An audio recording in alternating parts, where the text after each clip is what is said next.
TV KPM. Assalamualaikum kepada semua calon STPM 2021 yang sedang menonton di rumah sekarang. Apa khabar? Anda sedang menonton Sukses STPM 2021 bersama saya Syamira Nazir, di mana pada hari ini kita akan sama-sama belajar dan fokuskan teknik menjawab bagi mata pelajaran Syariah Kertas 3. Dan bersama dengan kita hari ini seorang guru yang sangat berpengalaman dan beliau merupakan seorang pensyarah. Nak kenali siapa beliau? Ayuh kita saksikan Profil Guru.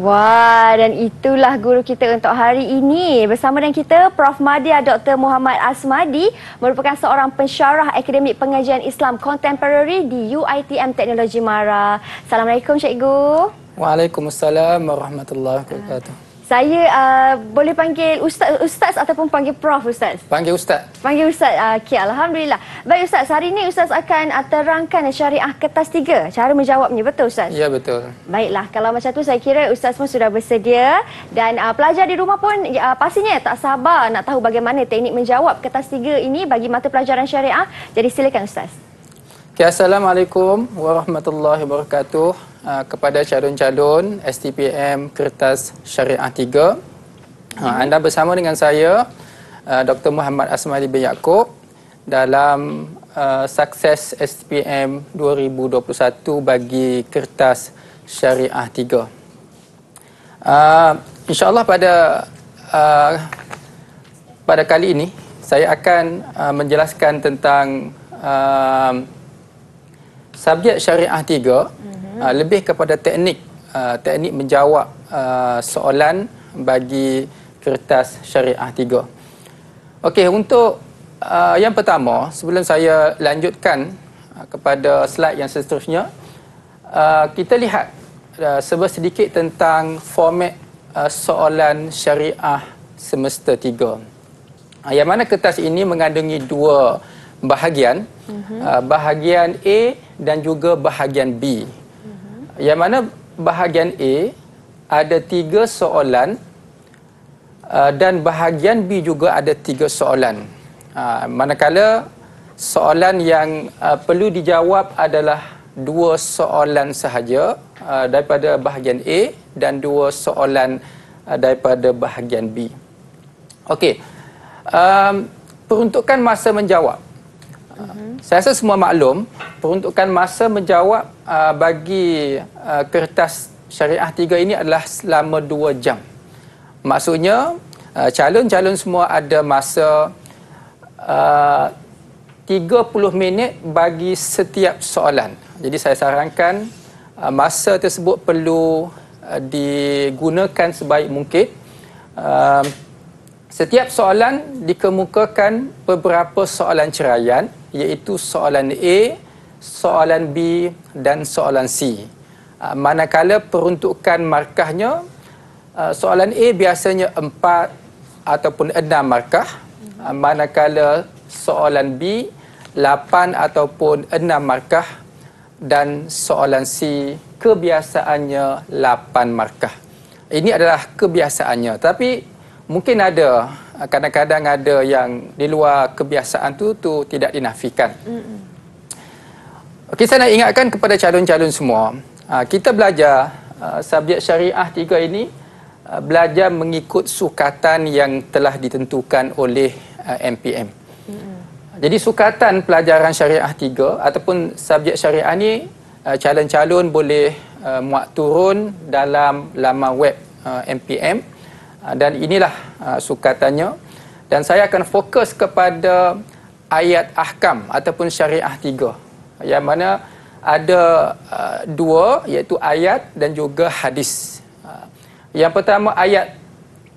Dalam ayat ahkam, antara perkara yang calon-calon kena tahu, yang pertamanya adalah asbabun nuzul. Yang kedua, munasabah al-ayat. Munasabah ni maksudnya kaitan ayat. Kemudian yang ketiga, syarah ayat secara ijmali dan tafsili. Syarah ni maksudnya tafsir lah, tafsir ayat, dan juga syarah bagi hadis. Ijmali maksudnya ringkas lah, secara ringkas dan juga secara terperinci. Kemudian maksud ungkapan ayat. Maksud ungkapan ayat maksudnya setiap kalimah-kalimah ni kalau boleh calon-calon kena kuasai maksud ungkapan setiap ayat. Istinbat hukum. Istinbat hukum, apakah aspek hukum hakam yang ada bagi ayat dan juga hadis tersebut. Dan taujihat. Taujihat maksudnya kesimpulan ataupun pengajaran yang boleh diambil daripada ayat dan juga hadis-hadis tersebut. Kemudian setiap ayat yang dikaji hendaklah dikaitkan dengan aspek berikut. Maksudnya selain daripada perkara yang disebutkan di atas, calon-calon juga kena kenal pasti nas-nas lain yang berkaitan, yang ada kaitan dengan ayat dan juga hadis yang belajarlah. Dan juga yang penting juga adalah realiti masyarakat masa kini. Realiti masyarakat masa kini ni adalah kaitan ayat dan juga hadis dengan isu-isu semasa pada masa sekarang. Jadi kemungkinan ada soalan-soalan yang berbentuk macam tu. Ini adalah sebagai salah satu contohlah bagi ayat Quran. Ini adalah ayat Quran dan ini adalah silibus lah, saya kata sukatan yang ada kaitan dengan ayat tu, maksud dan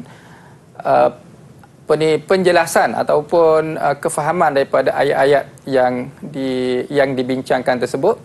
Dan ini adalah mungkin dianggap sebagai isu-isu semasa, realiti masyarakat pada masa kini. Contohnya sikap angkuh dan besar diri, kurang mendekatkan diri kepada Allah, jenayah yang melibatkan nyawa dan sebagainya. Dan akhir sekali adalah mesej dan juga pengajaran yang ada kaitan dengan ayat dan juga hadis. Okey, satu yang saya nak tekankan adalah apa kunci utama subjek ini. Jadi kunci utama subjek ini adalah faham ayat dan juga hadis. Ini adalah kunci utama. Sebab kalau kita lihat kesilapan pelajar-pelajar yang ambil subjek ini, mengapa mereka tidak mendapat markah yang baik? Kerana inilah sebenarnya tidak memahami ayat dan juga hadis. Jadi apabila tidak faham ayat dan juga hadis, maka mereka akan nak jawab pun mereka akan susah untuk menjawab. Ini adalah satu kunci utamalah bagi subjek ini. Baik, itu dia penerangan mengenai format ataupun cara menjawab bagi kertas syariah 3 Cikgu. Dan selepas ni Ustaz pastinya akan kongsikan pula bagaimana cara sebenar untuk pelajar faham ayat dan juga hadis supaya mereka dapat skor markah yang tinggi. Tapi selepas ini, kerana kita akan berhenti berehat seketika Ustaz, kita kembali selepas ini. Anda di rumah jangan ke mana-mana, hanya di Sukses STPM 2021. Didik TV KPM. Didik TV KPM. Kembali kita dalam Sukses STPM 2021 di mana hari ini bersama dengan kita seorang guru yang sangat hebat pengalamannya, iaitu Prof Madya Dr. Muhammad Asmadi ataupun lebih mesra disapa dengan panggilan Ustaz. Baik Ustaz, tadi Ustaz dah terangkan tentang format dan kali ini di segmen ini Ustaz nak terangkan bagi penerangan teknik menjawab pula. Betul Ustaz? Betul Amira. InsyaAllah saya akan jelaskan tentang teknik menjawab bagi soalan. Saya mulakan. Yang pertamanya adalah tadi saya dah jelaskan soalan ni ada soalan A, soalan B dan soalan C. Sebenarnya bagi semua soalan tu dia sama je, lebih kurang je. Cuma dia untuk soalan yang pertama, kedua lebih kepada ayat-ayat, manakala soalan 3 dan 4 yang dijawab tu adalah hadis. Okey, untuk ayat bagi soalan A ni antara yang pernah keluar iaitu tentang sebab nuzul. Sebab nuzul tu maknanya sebab penurunan ayat. Yang kedua makna petikan, dan yang ketiga kefahaman ayat. Ini adalah antara yang biasa keluarlah dalam soalan syariah 3. Okey, saya akan jelaskan cara untuk menjawab sebab nuzul. Sebab nuzul ni kita kena faham, ia adalah satu fakta. Jadi fakta ni dia tak boleh kita nak reka. Dia mestilah tepat fakta. Dia ada tokoh, perawi, siapa sahabat yang terlibat, dan jalan cerita yang betul. Dan di akhir sekali, pelajar-pelajar kena tulis, maka diturunkan ayat tersebut. Jadi itulah kunci kepada sebab nuzul. Dia kena ada yang tu. Jadi tokoh perawi ni mestilah betul. Sekiranya pelajar tidak tahu ataupun tak ingat tokoh perawi sahabat yang terlibat dalam sebab nuzul tersebut, tak perlu tulis pun tak apa. Tulis seorang sahabat Nabi. Kalau tulis takut tersilap. Itu adalah cara lah. Kemudian dari segi jalan cerita pun mestilah betul lah. Okey, itu adalah untuk ni saya ambil satu contoh lah sebab nuzul. Dalam satu riwayat ada dikemukakan bahawa seorang wanita telah mengadu kepada Rasulullah sallallahu alaihi wasallam kerana telah ditampar oleh suaminya. Jadi itulah maknanya seorang wanita, tak sebut nama pun tak apa, sebab itu adalah dalam riwayat tersebut. Dan di akhir sekali maka turunlah ayat ini ataupun ayat tersebut. Okey, ini adalah contoh sebab nuzul. Yang kedua, cara menjawab maksud petikan. Tadi saya dah jelaskan, kunci utama bagi subjek ini adalah memahami teks ayat dan juga hadis. Jadi setiap kalimah sepatutnya pelajar-pelajar calon-calon dapat kuasai dengan baik. Dan jawapan tersebut mestilah jawapan yang tepat. Sebab petikan tu adalah fakta juga. Kita tak boleh nak reka, tak boleh nak dia ada satu fakta, mestilah jawapan tersebut jawapan yang tepat. Betul. Dan huraian yang diberikan tak terlalu panjang lebar pun tak apa. Maknanya sekadar terjemahan kepada teks ayat, terjemahan kepada ungkapan itu sudah memadai. Itu adalah bagi menjawab maksud petikan ayat. Ayat dan hadis lah, samalah. Baik. Baik Ustaz, bila Ustaz terangkan tadi tu bagi perenggan ataupun petikan contoh sebab nuzul itu di mana seorang wanita telah mengadu kepada Rasulullah kan Ustaz, kalau kita tulis nama, andai kata nama sahabat Rasulullah ke pun boleh ke Ustaz? Kalau tulis nama sahabat, pastikan nama tersebut nama yang tepat. Sekiranya nama tidak betul, mungkin salah lah. Contohnya, saya bagi contoh Sayyidina Uthman. Ada satu riwayat Uthman bin Talhah. Tiba-tiba calon tulis Uthman bin Affan. Dia akan jadi orang lain dah. Betul. Itu yang menyebabkan jawapan tersebut dikira sebagai salah. Jadi pastikan nama tu tepat. Kalau tak yakin nama itu tepat, maka kita tulis seorang sahabat Nabi sudah memadai. Baik, itu dia penjelasan yang jelas daripada Ustaz. Kita berhenti berehat seketika Ustaz. Kita kembali selepas ini untuk lebih banyak lagi cara menjawab dan juga teknik untuk menguasai syariah kertas 3. Jangan ke mana-mana, kita berhenti berehat seketika. Didik TV KPM. Didik TV KPM. Baik, kembali kita dalam Sukses STPM 2021 di mana pada hari ini bersama-sama dengan Ustaz Asmadi akan terangkan cara menjawab kertas syariah 3 dan bagaimana untuk anda dapatkan markah maksimum. Dan sekarang Ustaz, saya nampak di situ ada kata soalan. Boleh Ustaz jelaskan kepada saya dan juga mereka di rumah? Silakan Ustaz. Terima kasih Mira. Jadi saya nak jelaskan berkenaan dengan kata soalan. Kata soalan yang biasa ada dalam kertas soalan lah. Jadi yang pertamanya nyatakan. Nyatakan ni satu kata soalan dari segi aras tu aras rendah lah. kita just nyatakan. Kebiasaannya soalan A, dia minta nyatakan sifat, contohnya tadi nyatakan sifat ibadur rahman. Kita just tulis je yang pertama, yang kedua, yang ketiga. Kalau dia minta 5, 5 lah. Kalau minta 6, 6 lah. Okey, tu nyatakan. Okey, senaraikan pun saya rasa sama. Sama dengan nyatakan, just senaraikan sahaja. Ni soalan A biasanya nyatakan senaraikan tu biasa. Kemudian yang ketiga terangkan. Terangkan, jelaskan, huraikan. Saya masukkan dalam satu kelompok lah ketiga-tiga ni. Maksudnya ini mesti ada isi dan sedikit huraian. Terangkan, jelaskan macam tadilah. Terangkan 3 sifat ibadur rahman. Jadi di samping kita tulis sifat dan kita terangkan sedikit tentang sifat tersebut. Jelaskan, huraikan pun sama. Ini dalam satu kelompok. Kemudian sebagai kelompok yang ketiga lah. Kelompok yang ketiga adalah bincangkan, beri ulasan. Bincangkan dan beri ulasan ni dia aras tu agak tinggi. Yang mana pelajar-pelajar ataupun calon-calon kena jelaskan ataupun secara lebih detail tentang sesuatu fakta yang diberikan. Dari segi tulisan pun mestilah agak panjang lebar sedikit lah berbanding dengan terangkan dan jelaskan tadi tu. Dan kalau ada contoh, calon-calon tulis contoh pun tak apa. Ni supaya lebih jelas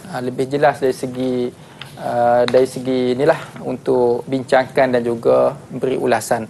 Dan saya nak ingatkan, bagi kata soal bincangkan dan beri ulasan ini, calon-calon dikehendaki membuat kesimpulan.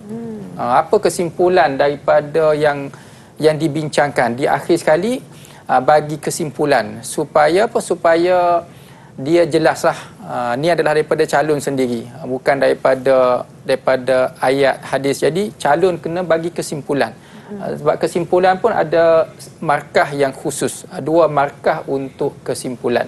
Bagi terangkan, jelaskan, huraikan, tak bagi kesimpulan pun tak apa. Ni cara menjawablah bagi kata soalan yang saya sebutkan tadi. Okey, seterusnya saya nak jelaskan tentang bagaimana teknik mendapat keputusan yang baiklah, keputusan yang cemerlang bagi syariah 3. Yang pertama, tadi saya dah jelaskan tadi, yang pertama sekalinya adalah kunci utama bagi subjek ini adalah memahami maksud ayat dan juga hadis. Sebab kita subjek ni subjek ayat Quran dan hadis Nabi. Betul. Jadi kena fahamlah apa maksud setiap ungkapan-ungkapan, setiap kalimah-kalimah daripada ayat dan juga hadis tu. Kalau calon-calon tak faham, tu yang menyebabkan salah jawab, silap jawab, tidak dapat markah yang baik kerana yang pertama ini tidak ada. Dan calon-calon sebenarnya tak perlu hafal pun tak apa. Ayat tadi tu tak ingat, kalau ingat lagi baik sebenarnya. Ingat lagi baik sebab kita belajar ayat kan, ayat Quran, hadis-hadis Nabi tu kalau ingat lagi baik. Kalau susah untuk ingat, tak ingat, tidaklah menjadi satu kesalahan ataupun tidak menjejaskan. Yang pentingnya calon-calon faham maksud tu yang paling penting. Okey, yang keduanya, jawab dalam bentuk fakta dengan sedikit huraian. Mana jangan tulis fakta sahaja. Fakta bagi soalan A yang tadi nyatakan, senaraikan, just fakta pun okey. Tapi bagi soalan B, soalan C, huraikan, jelaskan, terangkan, fakta kena ada dan di samping kena ada huraian. Jadi huraian tak perlu terlalu panjang. Kalau kita boleh huraikan dalam 3 baris pun dah okey dah. Tu bagi soalan B lah. Bagi soalan C, tambah lagi 2 baris, 5 baris. Tu sedikit teknik. Di samping kalau ada contoh, soalan C tu letakkan sekali contoh. Baik. Okey. Yang ketiga, jangan memberi jawapan yang berbentuk umum. Berbentuk umum ni contohnya apa? Contohnya seperti kita dikehendaki bersifat takwa. Kita kena ada sifat takwa. Jadi sifat takwa ni sesuatu yang umum. Betul. Tidak ada spesifik. Spesifik. Sebab dalam ayat biasanya dia ada spesifik yang kita yang perlu kita nilah. Okey. Yang keempat, sekiranya melibatkan proses. Contohnya seperti kafarah. Mungkin ada bagi ayat-ayat tertentu yang dia ada proses. Nak buat yang tu kena buat yang tu dulu. Kafarah contohnya. Kafarah tu dia ada proses dia. Yang kalau tak boleh buat yang ni, maka turun kepada yang kedua. Jadi yang tu kena mestilah berturutan, secara berturutan. Kita tak boleh nak ambil yang paling bawah letak ke atas. Tak boleh langkau lah. Tak boleh langkau. Jadi proses tu kena ikut turutan.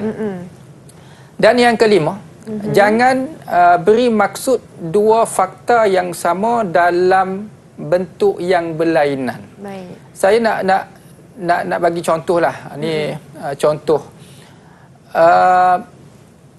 Bincangkan 4 tanggungjawab ibu bapa terhadap anak-anak. Ni contohnya pelajar calon memberi jawapan 4 tanggungjawab ibu bapa terhadap anak-anak. Yang pertama, dia bagi jawapan memberi didikan agama. Ya, betul lah, memberi didikan agama. Ini satu fakta.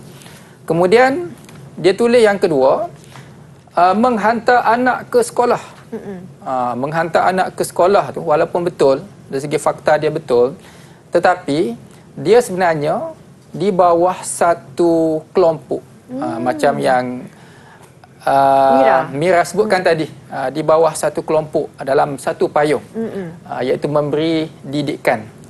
Jadi ibu bapa, yang pertamanya didikan, kita ambil satu sahaja. Kemudian yang ketiga, contohnya calon menjawab memberi nafkah. Ibu bapa memberi nafkah kepada anak-anak. Ini satu tanggungjawab kepada ibu bapa, betul lah. Tapi yang keempat, dia bagi jawapan memberi duit poket. Sama juga. Sesuatu yang samalah, bawah satu kelompok. Walaupun calon jawab 4, memberi fakta 4, tetapi yang diterima hanya 2 sahaja. Yang pertama dan yang ketiga. Jadi dia tak dapat markah yang kedua dan juga yang keempat. Ini sesuatu yang merugikan calon. Jadi dalam menjawab soalan pun kita kena ada strategi lah. Strategi supaya jawapan kita tu mendapat markah yang maksimum. Okey, saya tadi saya dah jelaskan kat sini. Yang keenam, membuat analisa soalan-soalan lepas. Ini calon-calon boleh membuat sedikit analisa lah bagi soalan-soalan lepas. Saya nak tunjuk sebenarnya satu laman web calon yang boleh ini saya sarankan supaya calon membaca sedikit tentang laporan peperiksaan pada yang lepas. Maksudnya ada dalam laman web MPM. Calon-calon boleh download, boleh tengok apa laporan yang telah dibuat oleh ketua pemeriksa tentang jawapan-jawapan yang telah diberikan, apa kelemahan calon-calon di dalam menjawab dan apa jawapan yang sepatutnya. Yang ini ada di dalam laman web MPM. Maksudnya Ustaz, pelajar kalau mereka nak baca laporan peperiksaan ini, mereka boleh terus pergi ke laman sesawang berikut, Ustaz, betul ya, ke? Betul. Okay. Bukan setakat Syariah 3 sahaja, bahkan subjek-subjek yang lain pun ada. Laporan setiap penggal. Okay. Baik Ustaz. Ustaz boleh teruskan dengan contoh soalan 2019 tadi tu. Okey. Saya teruskan yang cuma saya nak jelaskan balik beberapa kelemahan. Sebenarnya kelemahan tu dia ulang yang tadilah, tidak faham teks, jawapan tidak berdasarkan ayat ataupun hadis, fakta tidak dihuraikan, tidak fokus kepada soalan yang ditanya. Ini adalah kebiasaan berlakulah. Tapi saya nak masa yang ada ni saya nak sedikit bagi penjelasan tentang soalan-soalan lepas. Saya ambil satu soalan pada tahun 2019. Ini soalan yang pertama. Soalan yang pertama, ini ayat Quran yang diberi, wa in khiftum alla tuqsitu fil yatama. Kemudian soalan dia, terangkan sebab nuzul ayat 3 di atas. Jadi sebab nuzul ayat 3, maknanya ayat inilah. Kadang-kadang mungkin ada soalan yang ada dua sebab nuzul, ayat yang berbeza. Kadang-kadang lah. Contohnya, ni contoh saja. Mungkin ayat 3 ada sebab nuzul, ayat 4 pun ada sebab nuzul. Jadi sekiranya jadi calon kena berhati-hati. Kalau ayat 3 tu dia jelaskan ayat 3. Kalau dia jawab ayat 4, maknanya jawapan tu jawapan yang salah. Tak diterima lah. Tidak diterima. Soalan B, berdasarkan ayat di atas, jelaskan 4 mesej yang berkaitan dengan perkahwinan. Maksudnya yang saya yang saya bagi tahu tadi tentang mesej. Mesej apa? Mesej di dalam ayat tersebut, tetapi yang berkaitan dengan perkahwinan ini fokus dia. Walaupun ayat ni satu ayat yang ada perkara-perkara lain, tetapi yang dia naknya adalah tentang perkahwinan. Apa mesej yang Allah nak bagi tahu tentang perkahwinan, tentang apa? Poligami, memberi mas kahwin. Itu adalah mesej dalam aspek perkahwinan. Yang ketiga, realiti pada hari ini, soalan C ya. Realiti pada hari ini menunjukkan bahawa agak ramai pengamal poligami mengalami masalah dalam pengurusan rumah tangga mereka. Berikan ulasan anda mengapa hal ini boleh berlaku. Tadi saya dah jelaskan, soalan macam ini agak sukar untuk diramal. Sebab dia berkaitan dengan isu semasa. Jadi jawapan calon pun mestilah jawapan yang sebab STPM ni, peringkat STPM ni calon-calon sudah matang. Betul. Saya yakin calon-calon sudah matang dan mempunyai ilmu yang sudah mendalam. Jadi boleh gunakan ilmu-ilmu anda untuk menjawab soalan-soalan yang berbentuk macam ni. Cuma kena berhati-hati tadilah supaya tidak berada dalam satu kelompok dan kita bagi huraian yang jelas. Okey. Ini soalan yang kedua. Soalan yang kedua, ya ayyuhallazina amanu ruk'u wasjudu wa'budu rabbakum waf'alul khaira la'allakum tuflihun. Sampailah akhir ayat. Ini surah Al-Hajj. Berdasarkan ayat 77 di atas, terangkan dua suruhan Allah Subhanahu wa ta'ala. Walaupun soalan ini soalan A, tetapi yang dia gunakan adalah terangkan. Jadi terangkan maksudnya kena ada fakta dan juga kena ada sedikit huraian. Dua suruhan Allah. Jadi ayat 77 sahaja. Jangan calon-calon ambil ayat lain. Kalau calon-calon ambil ayat 78, jadi dia tak boleh diterima. Mesti 77. Jadi apa perkara? Mesej. Okey. Yang soalan B, jelaskan soalan B sudah. Soalan C, bincangkan 3 hikmah pensyariatan jihad dalam Islam. Ayat ni ada kaitan dengan jihad. Ya ayyuhal wajahidu. Wajahidu fillahi haqqa jihadih. Jadi apa hikmah pensyariatan jihad? Jadi saya yakin calon-calon pun sudah belajar. Jadi banyak sebenarnya hikmah pensyariatan jihad, tapi dia naknya 3 sahaja. Kalau kita tahu 5, 6, kita tulis 3 sajalah supaya kita menjimatkan masa. Betul. Asalkan bukan dalam kelompok yang sama. Bukan berdasar dalam kelompok yang sama. Okey, ni contoh soalan soalan 3. Soalan 3, innallaha ya'murukum an tu'addul amanati ila ahliha. Terangkan, soalan A, terangkan 2 mesej yang terdapat dalam ayat 60 Ayat 60 ayat mana? Ayat 60 ayat yang terakhir. Start kat sini sampai sini. Jangan calon-calon ambil yang ni. Kena fokus kepada ayat yang ditanya. Apa mesej dalam ayat tersebut? Jelaskan 4 perintah yang terdapat dalam ayat di atas. 4 perintah tu kita kena tengok perintah apa Allah, perintah Allah dalam ayat-ayat ni. Antahkumu bil adli, maknanya perintah untuk berlaku adil. Itu perintah yang pertama. Perintah yang kedua, banyaklah dalam ayat ni ada banyak, sebenarnya ada beberapa perintah. Jadi yang dia naknya adalah 4 perintah saja. Bincangkan 3 peranan iman dalam memastikan pemerintah melaksanakan keadilan. Ni yang tadilah soalan C tadi agak sukar untuk diramal, tetapi kita boleh guna kaedah tadi.